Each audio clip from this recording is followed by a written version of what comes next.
Fala pessoal, boa tarde. Meu nome é Renan Rosso, eu sou analista CNPI, sou trader, sou criador do método Rosso de Price Action e você está no Bit Recap, seu vídeo semanal de análise do BIT, que é o contrato futuro de Bitcoin negociado aqui na nossa bolsa, na B3. Bora lá para o gráfico ver o que está rolando no Bitfoot. Né?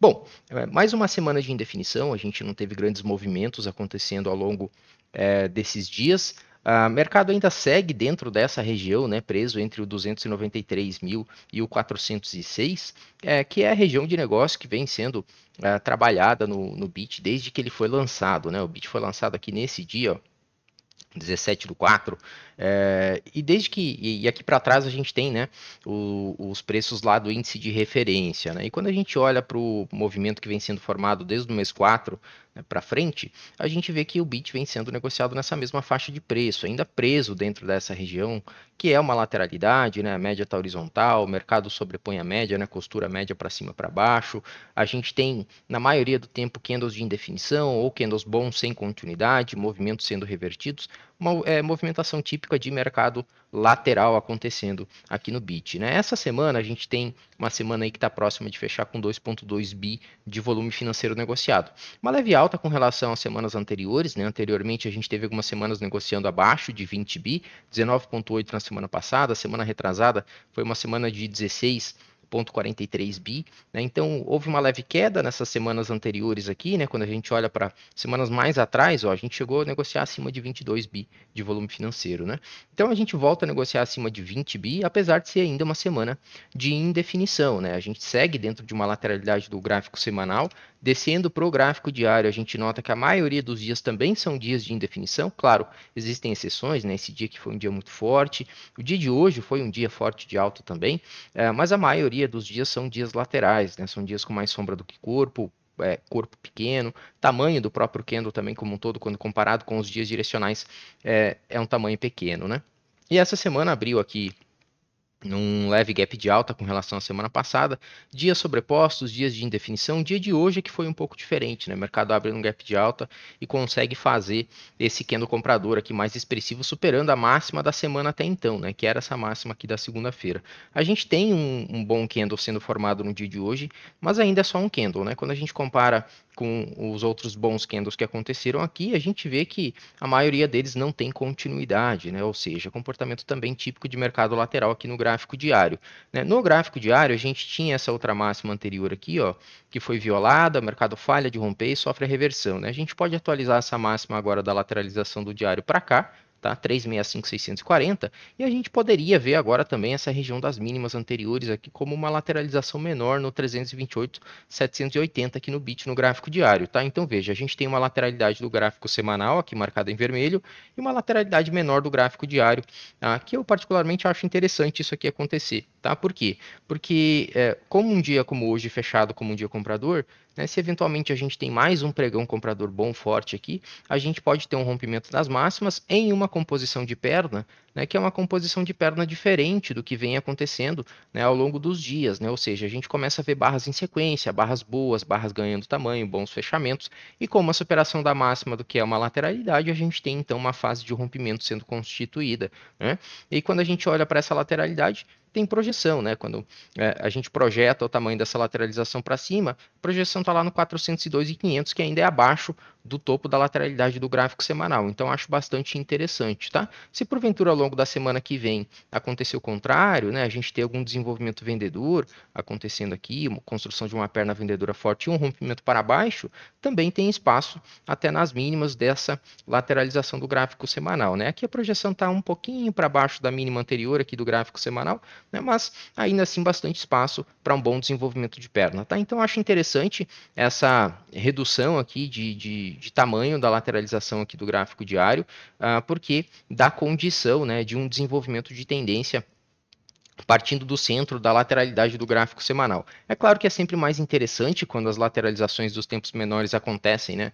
Por exemplo, aqui, ó, né? Vamos supor que a gente tivesse uma lateralização aqui embaixo, próximo do fundo da lateralidade do gráfico semanal, e o mercado fizesse um rompimento dessa lateralização aqui para cima, né? Em uma perna boa, numa boa constituição. Esse aqui é o cenário mais interessante para a gente operar, porque a gente opera uma tendência iniciando no tempo gráfico menor, que parte lá da região de suporte, depois talvez de uma falha de rompimento aqui no gráfico diário, né? Parte dessa região aqui, uma tendência de alta lá da região dos fundos do gráfico maior. Então, seria mais interessante isso, ou também, né, claro, a situação inversa aqui na região das máximas em uma lateralização, né, sendo rompida para baixo aqui no caso, né? Então, também seria interessante. Mas, de qualquer forma, é melhor que a gente tenha essa lateralidade aqui no meio da lateralização no gráfico diário, porque aí a gente tem condição de ver tendência sendo desenvolvida no gráfico diário, mesmo que ele não saia da lateralização do gráfico semanal, tá?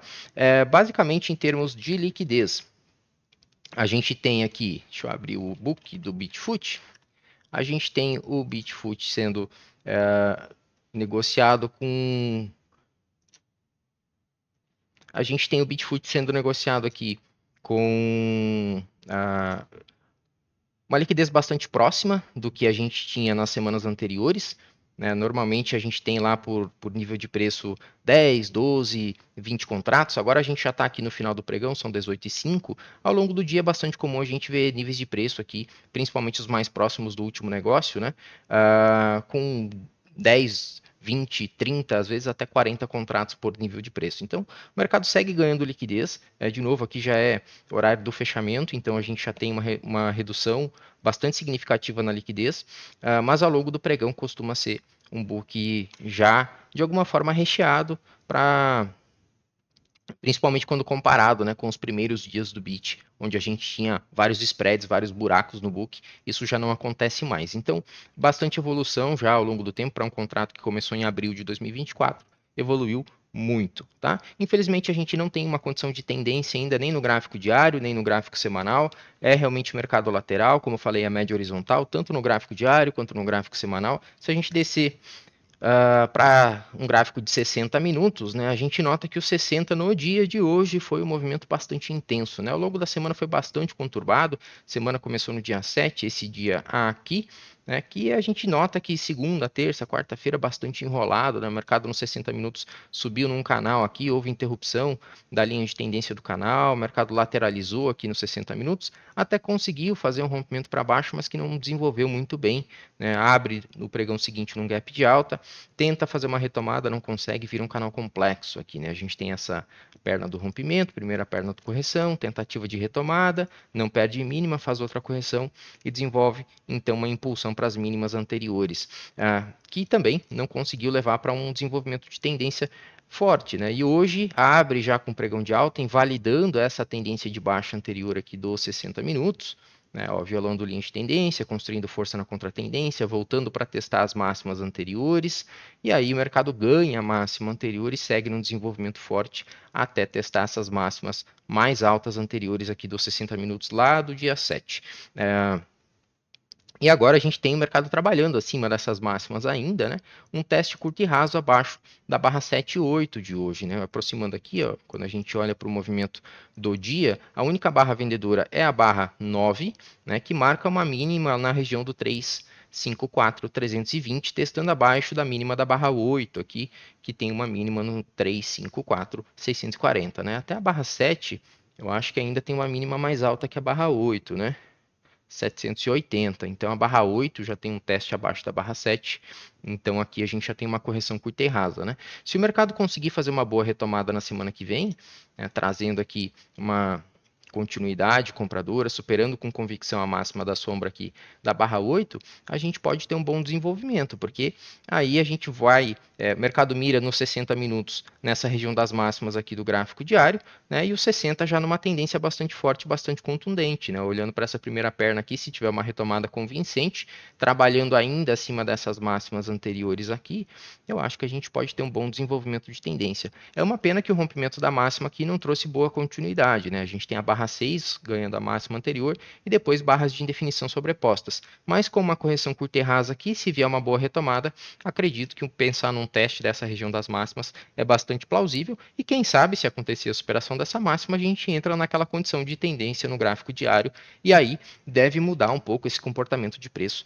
que a gente vem vendo aqui nos últimos dias, tá? Se a gente sair dessa lateralização aqui dos tempos gráficos maiores, pelo menos do diário, e principalmente se sair da lateralidade do gráfico semanal, eu acho que se torna bastante interessante, porque a gente deve ter uma mudança no comportamento de perna, né? Mercados laterais são compostos por pernas como essas que a gente está vendo aqui, né, com barras sobrepostas, barras de indefinição na maioria do tempo, barras boas sem continuidade, e mercados de tendência têm pernas com comportamento oposto, né? Barras em sequência, boas barras, barras dando continuidade, regiões sem retestes na perna e por aí vai. Então, entrando no cenário de tendência dos tempos gráficos maiores, favorece para que a gente veja dias com tendências mais longas, mais interessantes e mais contundentes também nos tempos gráficos menores, tá certo?